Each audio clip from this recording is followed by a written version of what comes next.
nagira ngo kugaba sentezi kukatanduka umwaka guhire kandi abantu binji abatungere sentezi bakazikozesa kurungi okutungura makagabo. We started this activity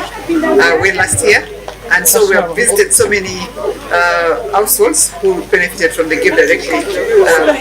funding. Or director ow'ekigombe kya Give Directly nagira ngu burka ekaba netunga miliyoni 3 n'ecweka omusente za Uganda kandi mutu bari kwija kuzibanja kureka nibenda abantu bona batunguke. For them to be able to invest as a grant, because it's unconditional. We are not coming back to ask for this money or to ask for an interest, but for them to invest, to be able to become self-reliant, to be able to participate in the economy,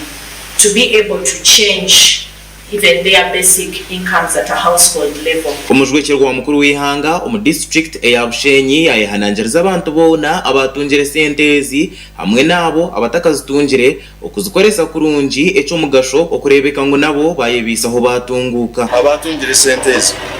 mukomezaho ayitwareba ecumuruho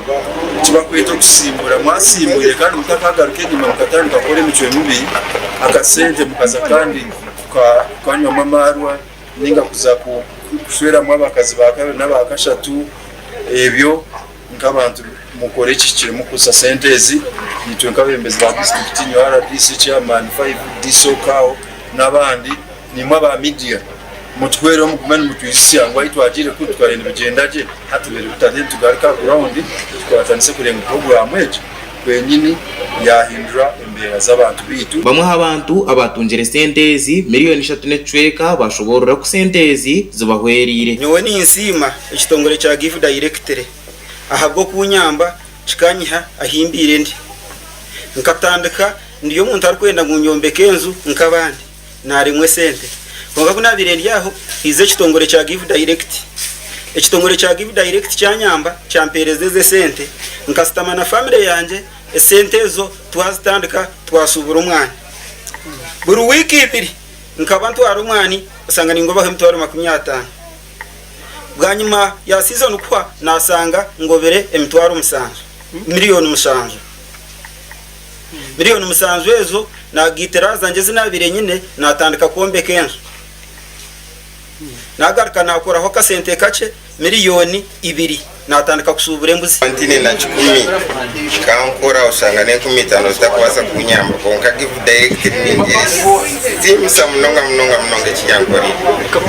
ikahindura magaragaje kuyamazi besente katandika business eji naguze bucejo nayo nayongeraho nashanga nagera kandi akasata na mountain ashikize nazo mu banka nabahaka sente kace bapereze then balance iri yasigire nkantura nechete ngo chente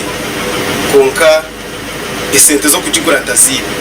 so ka balance akasigiro ipichibaje imbela lona deposit inatiro teneza asigiro nayongero naskurete. Ekitongore ekikatora na district ya Bushenyi ahubwo kugira ngo einentasi yanje hamwe ne yakaramoja ahubwo kugira ngo eji ekirye nyuma na munonga omubyentunguka. Buri district netora namwe gomboro 2 okuba netunga esentezi kandi hureji nayo kuyamba omuntu wahansi na munongogo oyinebere kumukwata honko munya Uganda. Amakoraga gasha kwa Glorious Rukundo ahabwa Sky TV agenshonga. Ibare mnonga Glorious Rukundo aba makorago omakora gandi akutwa kuhira kiruhura abantu begombora ya Kanyareru basi mu bembezi w'ihanga